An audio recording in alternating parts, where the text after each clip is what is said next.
Good morning. You're now tuned into the morning show of yours truly, Dex the Algo Capitalist. I hope everyone had a wonderful, relaxing, and peaceful weekend. But now it's time to roll up the sleeves and get back to work. Markets are open. We do have a very important inflation report coming out on Friday. So all eyes will be waiting on that. And we're entering earnings season, and the big seven will be reporting as well. So a lot of important news is yet to come up. But first and foremost, the US dollar index is up 9 pips this morning at 106.24.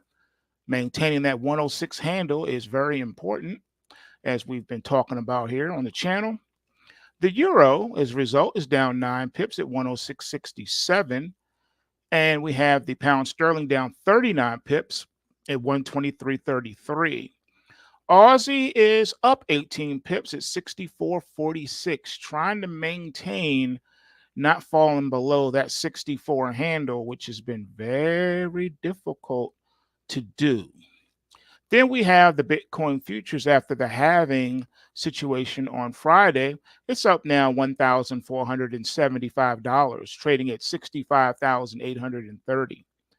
We have Ethereum futures up 65.5 points at $3,172 even. Crude oil futures are down 69 cents this morning, trading at $81.53 per barrel. We have nat gas up 2 cents at $1.77. Gold futures down a staggering $64.50, trading at $2,349.50 per ounce. Wow, that is the biggest one-day move we have seen in a very long time. I have seen a couple of $100 days where the gold's down $100. Is today going to be one of those days? Because it has the potential to do so. And on the back of that, silver is down $1.50 an ounce, trading at $27.33 per ounce. Now, coming into today, if you looked at Dex's watch list, you may have seen that this was coming because we've been showing you the trend momentum reading. So this was not a surprise. Some of you have even been short gold and or silver since last week. So this is a welcome good morning surprise for you. Copper down 2 cents at $4.47. And that's another reason why these attack reports that we put out every day are so important. It gives you a heads up on what to expect for the next trading session for the following 24 hours. The Dow futures are up 19 points this morning at 38,229. We have the E-mini NASDAQ 100 futures down 6 3/4 points at 50.10.5. And we have that was the S&P that was down. The E-mini NASDAQ is down 5 3/4 points at 1776 even. And then the Russell's up 4.4 points at 1965.60. So there you have it, what's been going on in the overnight markets and what's been happening so far today. For the most part, it's kind of quiet. Markets moving in tight trading ranges this morning. We're going to talk about today a couple of things, but let's get the market news out of the way first. So the secret is out on Jane Street's $1 billion trading strategy. AI has racist tendencies. Scientists are founders are trying to fix it. But again, remember, a computer program is only as good as the people who programmed it. So if the people who program it are racist, it's going to spit out racist content. A computer can only do what it was designed to do. Duh. And why are there so many annoying customer feedback surveys these days? It seems like every day you're getting a survey, whether it be a phone call or email or text message. Quite annoying.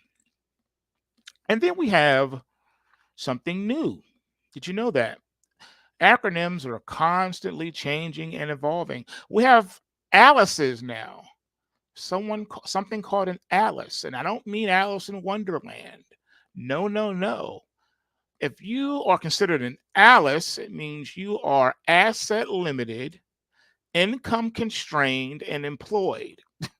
That's what an Alice is. Someone who is asset limited, income constrained, and employed. And they don't qualify for government help. And they cannot afford rent and health care. Yeah. And because of that, they can also not save for retirement. They have zero retirement. They can't save. Every penny that comes in goes out for living expenses, and they're living bare bones. And they cannot afford rent and health care. You know, I was watching some videos on social media. There's a lot of travel vlogs and things like that. Do you know right now there is an embarrassing fact?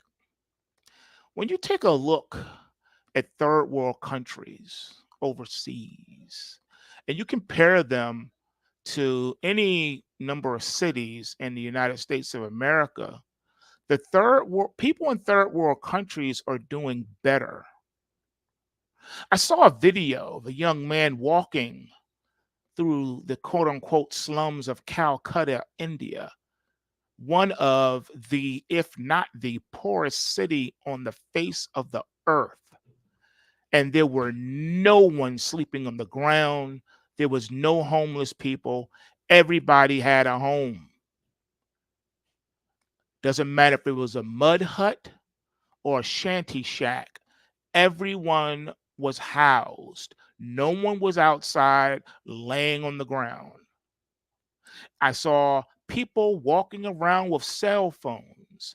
I saw people dressed nice, modestly. I didn't see anyone filthy or dirty, or no one looking emaciated or starving. There were food merchants and restaurants and vendors everywhere. I saw fresh, organic fruits and vegetables and just captured fish and chicken ready for purchase to eat. People were eating, they were happy, they were celebrating their high holy day, and it was just a whole different experience. So how is it that the worst slums and worst impoverished cities on the face of the earth look better than downtown Philadelphia or Los Angeles? How is this possible? If America's supposed to be the world superpower, the richest nation that ever existed on the planet Earth, how is it that the United States of America has millions of homeless people, but yet in the slums of Kingston, Jamaica, and Calcutta, India, there are no homeless people? Everybody has a roof over their head. It doesn't matter if it's a shanty shack or a mud hut, they have a roof over their head. They're not homeless. And everyone was eating. I didn't see one emaciated person, no person with a distended belly, no dirty looking raggedy person walking around in rags or pushing a shopping cart. None of that. I saw a hustling and bustling city environment. That's what I saw. I saw people who were happy, people who were working. I didn't see anyone not working. Everyone, it seemed, was an entrepreneur. Everyone had a vegetable stand or something where they were selling trinkets or purses or whatever. I didn't see any unemployed people. I saw people working, but they were poor, but they were working. I even seen poor people eating out. Eating out. I saw the trains were packed to the point where you couldn't even get on if it stopped at your stop. There was no room to get on the train. The poorest places on the planet, when people have no ends. They have no dough, no squilla, no scratch, no money, no ducats, nothing. But yet they were happy, and I didn't see one bum laying on the ground. I didn't see one homeless person. Everyone had a roof. Everyone had a roof with walls and a door. Doesn't matter if it's a shanty shack or not. Doesn't matter if it's a mud hut. They were housed. No one was outside in the elements getting wet when it rained. How do you explain this? How do you explain? Make this make sense. If people can be appropriately housed and shielded from weather in the poorest third world countries on earth, what is wrong with the United States? Why do we have millions of people living on the streets or living in a car? Would you rather live in a car, or would you rather have a shanty shack that has a roof and walls and a door? Oh, and by the way, they also had electricity. Yeah, so they were able to cook. Make this make sense. Please, somebody, make this make sense. The poorest cities, make it make sense. Nobody was homeless. Everyone had a house. No one outside on the ground. No one strung out on drugs. Not one drug addict walking around. Everyone was working or self-employed to some degree, hustling. What's up? What's up, America? What you got to say about this? What you got to say about this? How do you make this make sense? If they can house everyone in a third world country, how can you not do it in the United States of America, the world's richest country and richest economy that ever existed on the face of the earth? This is unacceptable and inexcusable and unexplainable. You cannot make this make sense. What's up with that? America has some explaining to do. And this is an election year. You need to go into this election year with these questions on your mind. What are they doing about this epidemic? Come on, you want to talk about epidemics? You want to talk about epidemiology? What about the epidemic of poverty in the United States? You got people working 3 and 4 jobs and still can't pay rent. What's up with this? Why do you have millions of families and people on the street with no roof? No roof, no walls, no door. Come on, man. So the poorest of the poor in Calcutta, India, can be housed, have a shanty shack with a roof and walls and a door and electricity, but the poorest of the poor in America can't have that. They got to live in a tent or sleep under a tarp in a cardboard box. So you're trying to tell me that the richest country on earth is really not the richest country on earth. It's really the poorest country on earth. And that is sad that the poor in Calcutta, India, the poor in Kingston, Jamaica are better off than the poor people in America. Because at least they have a roof over their head, 4 walls and a door. The 10 million homeless people have none. And no help coming from their government whatsoever.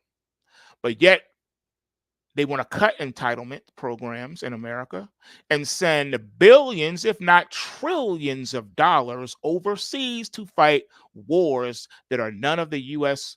business. That's what you want to do. You have people unhoused, and you want to send billions and trillions of dollars on bombs and bullets. America needs to get its priorities straight. And then on top of this, to add insult to injury, constant layoffs every week announced by the tens of thousands. By the tens of thousands. People losing six-figure jobs, those jobs are never coming back. You can work 3, 4, 5, 6, 7, 8, 9, 10 jobs, and you're still not going to be making what you are making at that employment that you had making six figures. Those jobs are gone and they're never coming back. So, what's the future of a country like this? What's the future of a society like this? Also, in these poor third world countries, I saw people getting along and helping each other out, looking out for one another. And they were happy and smiling. While in America, the average person is selfish and narcissistic and self absorbed and probably battling mental illness of some sort. The average American is on some type of pharmacy or some type of drug, whether it be a legal drug, prescription, or an illegal substance. The average American is stuck on substances. But in third world countries, they are not. The average poor person in America, the working poor in America, don't have a roof over their head.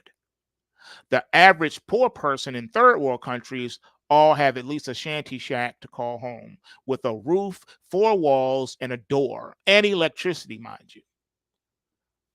But we can't make that happen here. And to add insult to injury, they want to bulldoze all the little tent cities that people are trying to build. They don't want them to have anything. And the economy is collapsing and the society is collapsing. And to add insult to injury, they want to take away more entitlement programs and they want to just push the homeless out into the desert somewhere so they don't have to look at them. So they don't have to deal with them. Out of sight, out of mind. Or send them to FEMA camps or prison. You want to imprison them. That's what you want to do with them. And now, mind you, there's a stigma on that too, that if you're homeless, you're some type of addict. But they forget about the working poor families who are not addicted to substances, who get up and go to work every day, whether they're self-employed or otherwise, or gig workers or whatever. So the stigma does not apply to all homeless people and families. Yes, there are people who are in that situation because of addictions, whether it be gambling or some type of substances or some type of mental illness or mixture of all of that. But I'm here to tell you that the majority of the people who are homeless do not fit into that category. They're what is called the working poor. They have jobs, some of them many jobs, some of them even self-employed or a mixture of both. And they're homeless.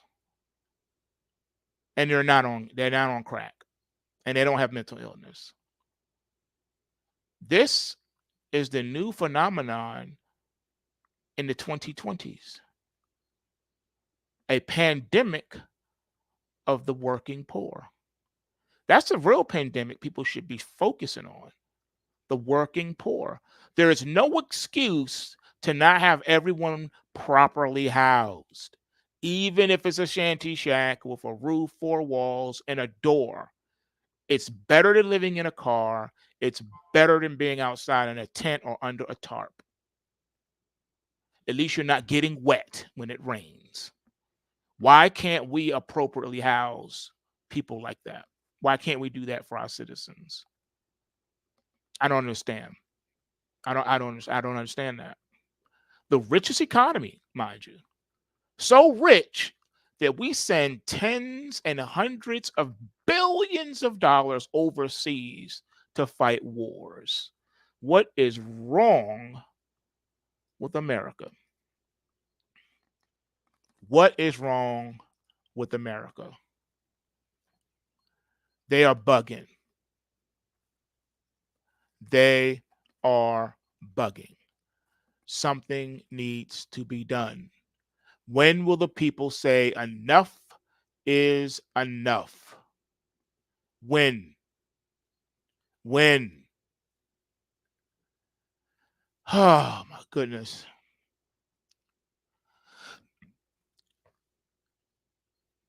People need to wake up.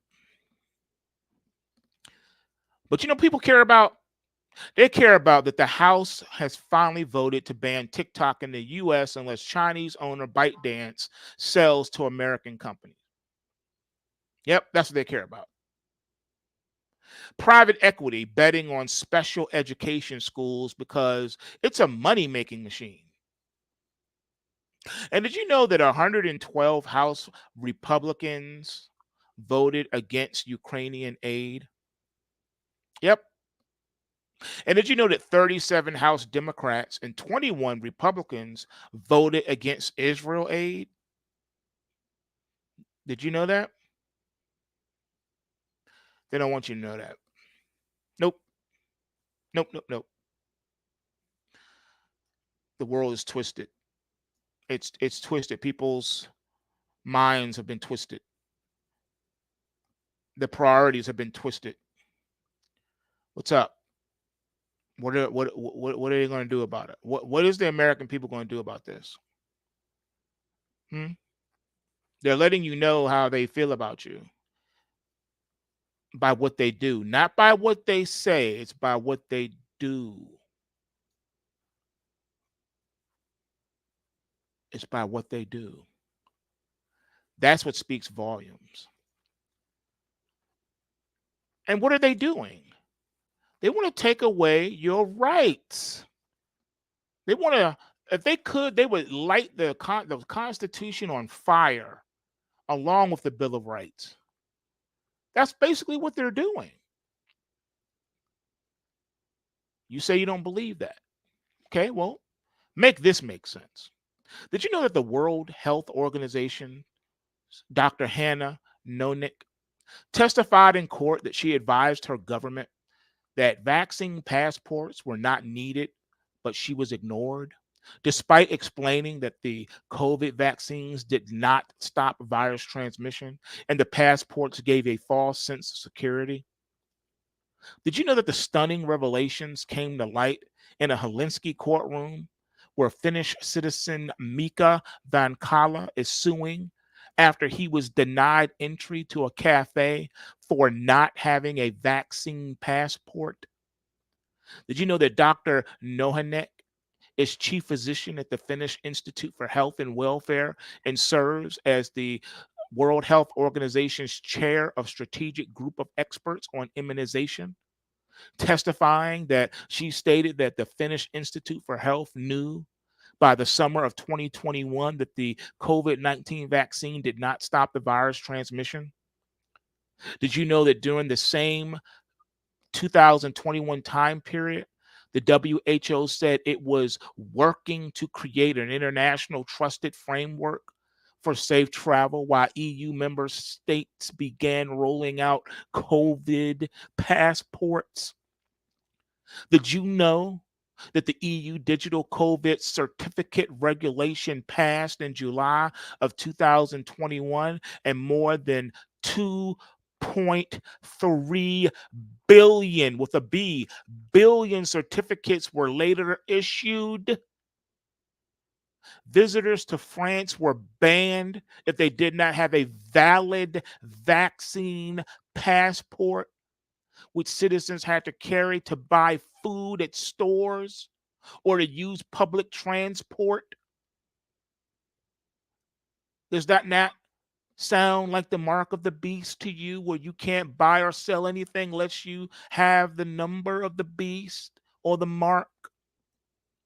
But Dr. Noanek testified that her institute advised the Finnish government in late 2021 that COVID passports no longer made sense, yet certificates continue to be required. Finnish journalists like her reported the news yesterday after leaving the Helsinki courtroom where Dr. Nohanek spoke.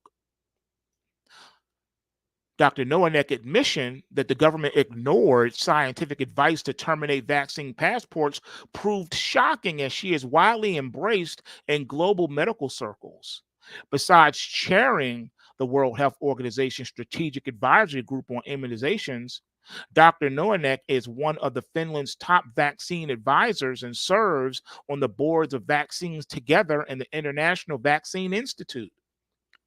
The EU's digital COVID-19 certificate helped establish the WHO Global Digital Health Certificate Network in July of 2023, just months ago. By using European best practices, we contribute to digital health standards and interoperability globally to the benefit of the most in need, stated the EU official. The Finnish citizen, Mika Vakala, created a website discussing his case against Finland's government, where he writes that he launched his lawsuit to defend basic rights. You know, those things that they want to take away from citizens? After he was denied breakfast in December of 2021 at a Helsinki cafe because he did not have a COVID passport, even though he was healthy, the Constitution of Finland guarantees that any citizen should not be discriminated against based on health conditions, among other things, he wrote on his website.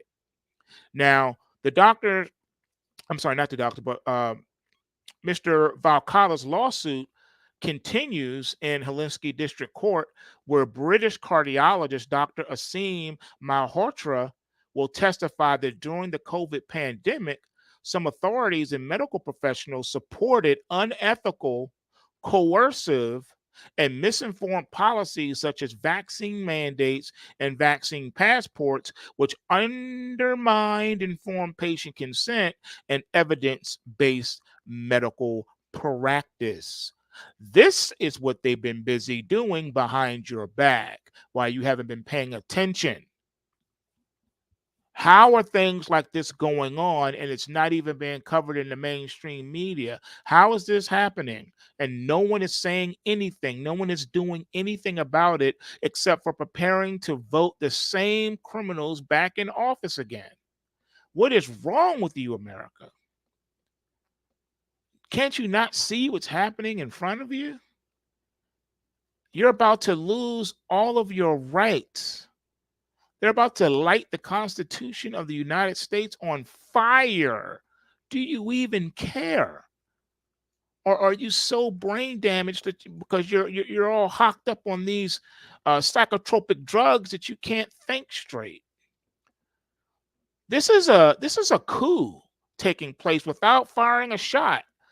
So you're focused on the physical war that's going on overseas to the point that you're missing the psychological war that's happening right here, right now. You see, the last few years can be tracked at two levels: the physical reality around us and the realm of the intellectual, mental, and psychological realm in front of you. Now, the first level has presented a chaotic narrative of the previously unthinkable, a killer virus that turned out to be what many people said it was in February of 2020, which was a bad flu with a known demographic risk, best treated with known therapeutics at that time. But that template and the ensuing campaign of fear and emergency rule gave rise to astonishing changes in our life. That's when they lit the match that would light the Constitution of the United States on fire.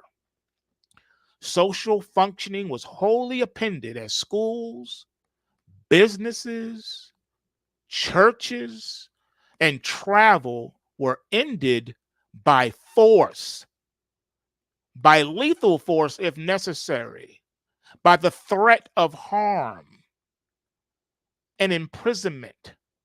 The entire population of the world was told to mask up, despite vast evidence that doing so achieved nothing in terms of stopping a respiratory virus.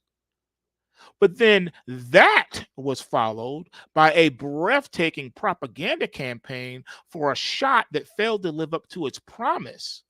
The cure for the disease itself caused tremendous damage to health, including death, a subject which everyone cared intensely before the shot, and then strangely forgot about all that after the shot.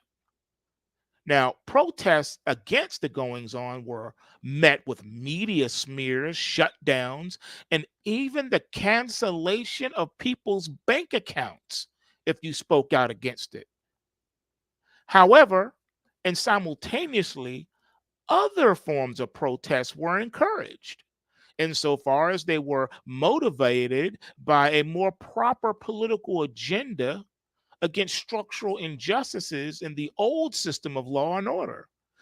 That was a strange confluence of events, to say the least.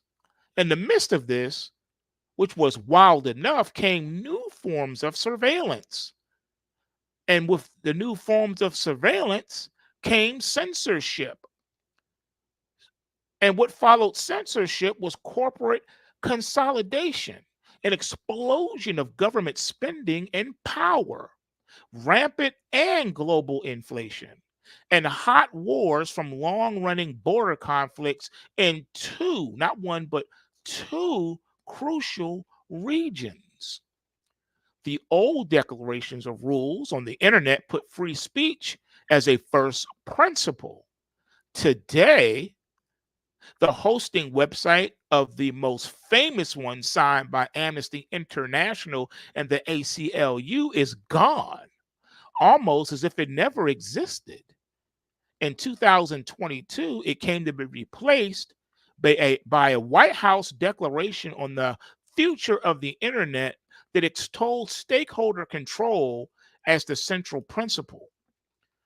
All the while, once trusted sources of information, media, academia, think tanks, have steadfastly refused to report and respond in truthful ways, leading to a further loss of public trust, not just in government and politics, but also in everything else. They want to lie to you about things that don't even need to be lied about, including corporate technology and all the higher order sectors of the culture. Also, part of this has been a political crisis in many nations, including the use of sketchy election strategies justified by epidemiologic emergency. The only safe way to vote, said the CDC, is absentee via the mails.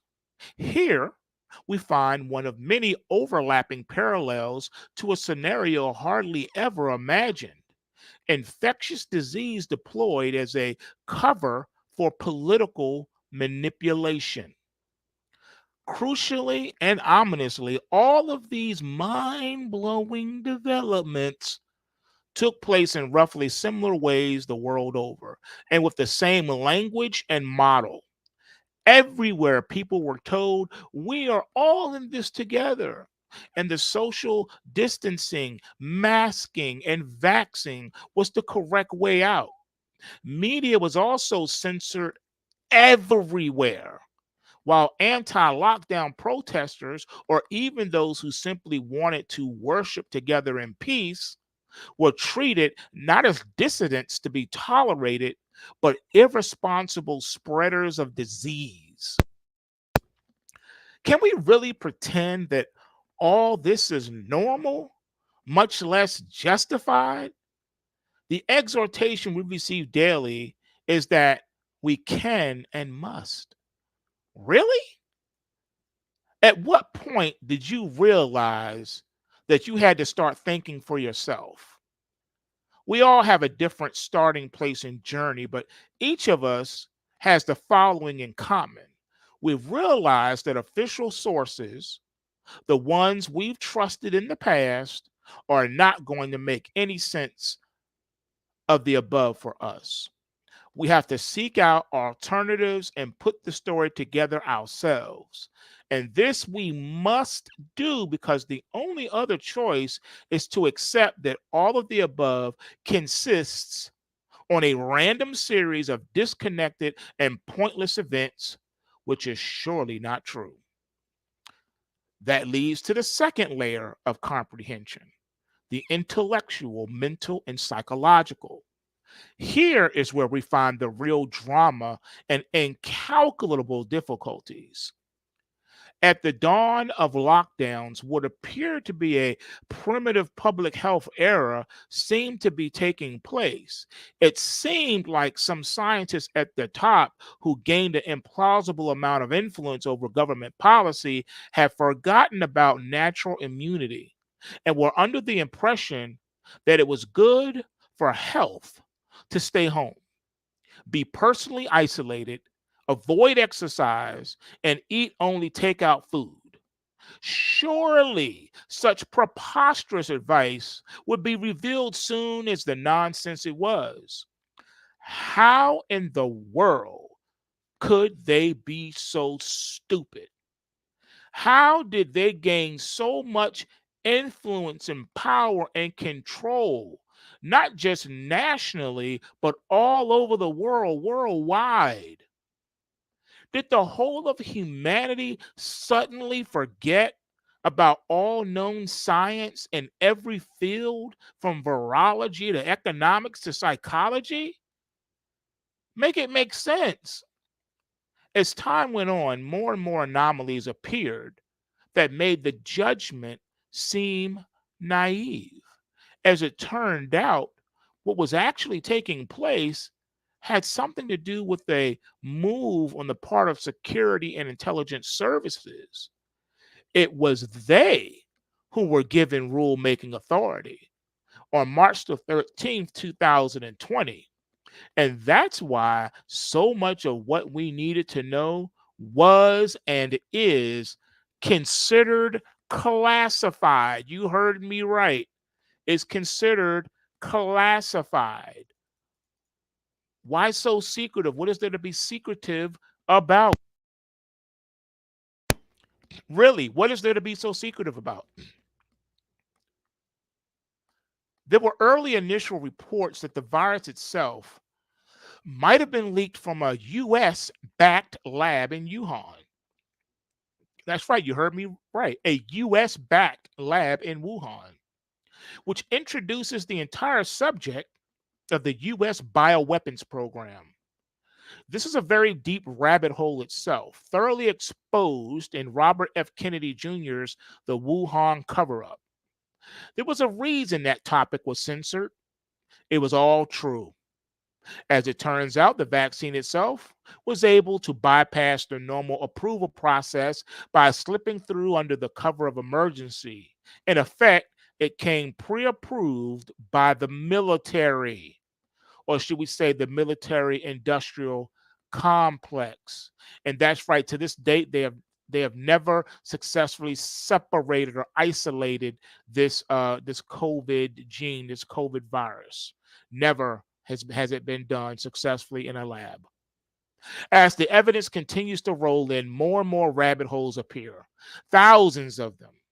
Each has a name: pharma, CCP, WHO, big tech, big media, CBDCs, WEF, deep state, Great Reset, censorship, FTX, CISA, EVs, climate change, DEI, BlackRock, and many more besides.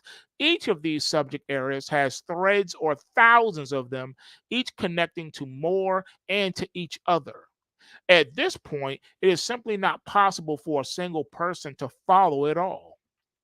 To those of us who have been steeped in following the revelations day by day and trying to keep up with putting them together into a coherent model of what happened to us and what is still going on, the ominous reality is that the traditional understanding of rights, liberties, law, business, media, and science were dramatically overthrown in the course of just a few months and years. Nothing operates today as it did in 2019. It's not just that functioning broke, it was broken and then replaced. And the surreptitious coup d'etat with no shots fired is still going on, even if that is not the headline. Of this fact, many of us today are certain. But how common is this knowledge? Is it a vague intuition held by many members of the public, or isn't known in more detail. There are no reliable polls. We are left only to guess. If any of us in 2019 believed we had our finger on the pulse of the national mood or public opinion generally, we certainly do not anymore. Nor do we have access to the inner workings of government at the highest levels, much less the conversations going on among the winners of our age, the well connected ruling elites who seem to have gamed the entire system for their own benefit. It's so much easier to regard the whole thing as a giant confusion or accident on grounds that only cranks and crazies believe in conspiracy theories. The trouble with that outlook is that it posits something even more implausible, that something this gigantic, far reaching, and dramatic could have happened with no real intentionality or purpose, or that it all fell together as a huge accident.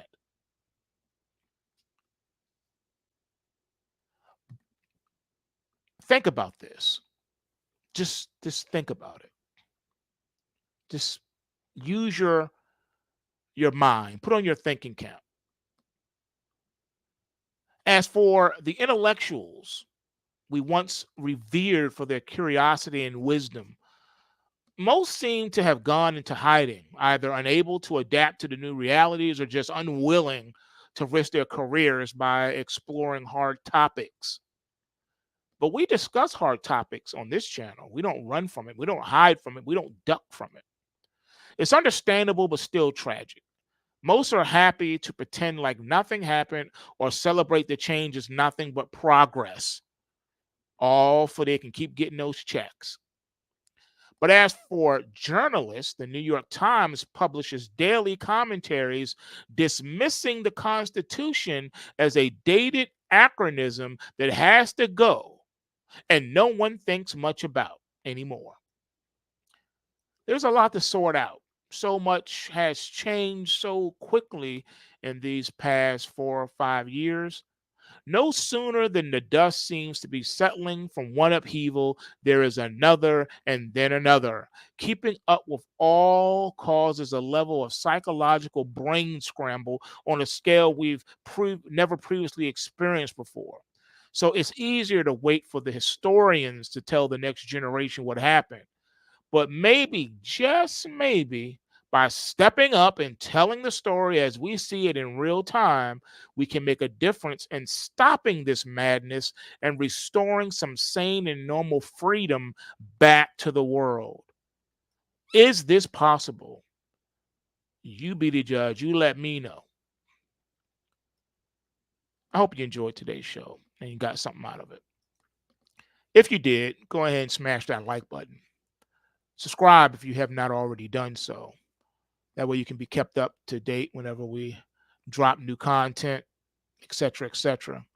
Don't forget to share with friends and family. You never know who it may inform or encourage or enlighten. And with that, I'll see you guys in the next one. I'm out. Peace.